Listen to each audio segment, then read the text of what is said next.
we are, we're going to wind up missing out. We're going to be leaving students behind. So there's a lot of really creative ways to tap into that and get students to show what they know. And the best part about it is it also helps share student knowledge and activity with the rest of the world, which is what we want to be doing. Exactly. I think a lot of times people get caught up with, I have to do this week, and then I'm moving on to this week, and then all of a sudden you're at the end of the month and you're like, what just happened in that whole month? But you found creative ways using technology for most of them to assess students, see where they're at, and kind of provide that intervention as you go along. I think a lot of people think of assessment as sort of like a dirty word and so on, but the only reason for that is because of all the bad ways and all the ways that we've kind of been beaten over the head with it. A good teacher is always assessing their students. Yes. That's the reality. So we're just getting right back to the basics and the types of assessment that actually give good, valuable information to the teachers so that they can do their job better. Now, you're going to be sharing a ton of assessment tools to share with teachers that they can use to see where their students are at. We are also going to be previewing some of the newest features of ESGI, where that's going to save teachers even more hours, the new CMT feature. Yes, I have been lucky enough to be working for a while behind the scenes, and CMT the man behind the curtain. Well, someone. And CMT is going under this sort of this evolution, and it's really, really exciting what it's going to look like on the other side. And this is the first time that I actually get to share it with people in public. So I'm extremely excited to be sharing it with you today. Now tell a little bit about what CMT is for those who don't know. So CMT serves a variety of purposes. It's a way to bring in data and keep track of things that your students are doing, whether that be bus lists and allergies and other sorts of things along those lines. But the other feature is it also allows you to take that information and create printables, things to hang up in your classroom, things to decorate your bulletin boards and so on from that information. And that piece of it is evolving tremendously, and that's the stuff I'm really excited to be sharing with you today. You guys are getting the first look at it. And of course, all of you online. People are flooding in now. People are just flooding in. They're like, what? Yes. Save time? They're running to the booth. So ESGI kind of has those two parts right there where you're using it for strategic intervention for your students, seeing where they're at with that data, that assessment, paired with saving all this time with all the other things that we do in our classroom. This is going to be saving time, but it's also going to be helping you beautify and individualize your classroom. So you're not walking into a kindergarten room and saying, "Oh, I have that same nameplate because we all ordered it from the same cat." We're putting that away. So it's exciting stuff. Saving hours. You're going to want to make sure you stay tuned. What the students, what they knew at the beginning, what they've learned right now, and then hopefully you can combine those to be able to anticipate what they'll have learned by the rest of the end of the unit, and then you can make adjustments. Don't get me wrong, the data is absolutely important, but it's things like ESGI that free up enough time to be able to do all of these other assessments. It's a balancing of the scales. You need the hard data. You also need the visibility and the qualitative to go along with it, and so on and so forth. And if you haven't checked out the new reports from ESGI, you absolutely should. There is some phenomenal stuff out there. I don't have time to get into huge details. Suffice to say, if you combine some of the methods that I was just talking about a few minutes ago with the hard data from ESGI, the net result is you are able to predict where your students are going to be, and if they're not going to be where you want them to be, you can make those kinds of adjustments.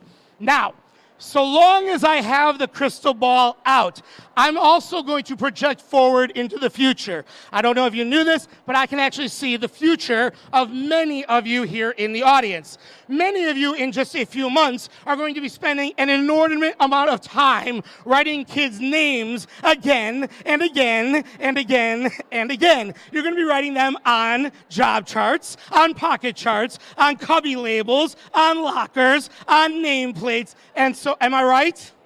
Yeah, exactly. I saw into your future, right? Well, it's not just your future that we're talking about. It's also the future of ESGI and one of the other products that ESGI has, if you've heard of it, CMT. CMT is going to be shifted tremendously. It's going to address that problem I was just describing. Normally, you go to School Specialty or Dembo or one of these other sites, and you order all of your nameplates and so on, and then you start writing the names on there, right? And then you write the next one, and then you write the next one. And by the time you get about 2 hours in, you hate anyone with a name longer than 4 letters, right? Before you've even met Constantine, he is your least favorite child, right? I understand, and I totally get it.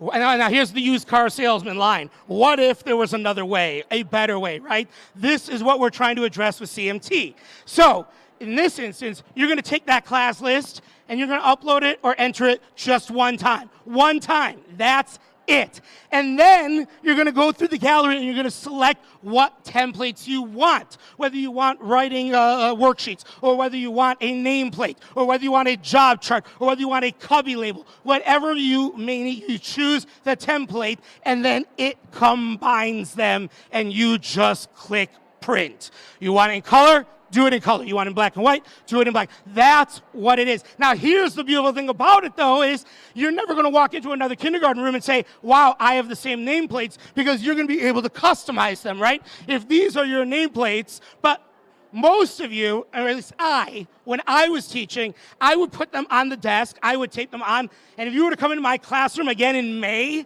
they would still be there, right? But when you can print them on demand and be personalized and not have to rewrite them, well, then if you want to do it again for the springtime, you can do that. If you're doing a unit around fairy tales or something else, you can print them again with a different type of layout. If you don't like that color, you can just swap the color and reprint them. Don't like that font, change the font. Don't like either, change both of those. And here's what really excites me. If you're teaching the kids about capitals and small letters, just add it. And it will add it for all of them. When they're done working on that, or most of them have that, and you want to switch it to shapes, put shapes in instead. You want to do numbers, put numbers in. Whatever you need, whatever unit you're teaching at that time, you can reprint them and do it for that, and have your nameplates and your cubby labels and your desks and your lockers and everything match all the way across the board in whatever theme you're feeling like that week. How awesome is that? Now, if I didn't mention this before, every single one of you is getting a free trial to ESGI. You might win yourself a free year. CMT is coming with it. You will have that free until September, October? Even better, October, and so on. And there's even more things coming. The ability to add student photos and combine them with these as well. To be doing name cards, to be doing memory books, and so on, with that same level of magic. It does the work for you, and you get something beautiful to decorate your classroom on the other end. Now, the name is not going to be CMT anymore. It's going to be much more fantastic, much more exciting. It's hopefully going to be something that might dazzle you. I'm not allowed to say what the name is going to be, but I think it's going to be much more elementary feeling and so on. I think you're going to like it and so on. So if you liked the ideas that I was sharing during these presentations, come by and check out some of my other ones. And if you want to know more about how you can know exactly what your students know right now and what they knew, what they know now, and what they're going to be learning later, and be able to stay up on top of all of that stuff, then please hang out, learn more about ESGI, and thank you very much for hanging out with us. Have a great rest of the conference, everybody. Let's hear it one more time for Steve Dembo, everybody. If you want to try ESGI, make sure you sign up for that free trial, including getting that CMT and all those features that Steve just talked about for free by visiting www.esgisoftware.com and entering the promo code LIVE, L-I-V-E, to start your free trial right now. So, after you've finished watching this video, share it, like, comment to win that ultimate school takeover, and sign up for your free trial of ESGI. Stay tuned right here, live on the ESGI Facebook, for more interviews with your favorite ESGI All-Stars, live from the 2018 SCE National Conference. See you soon.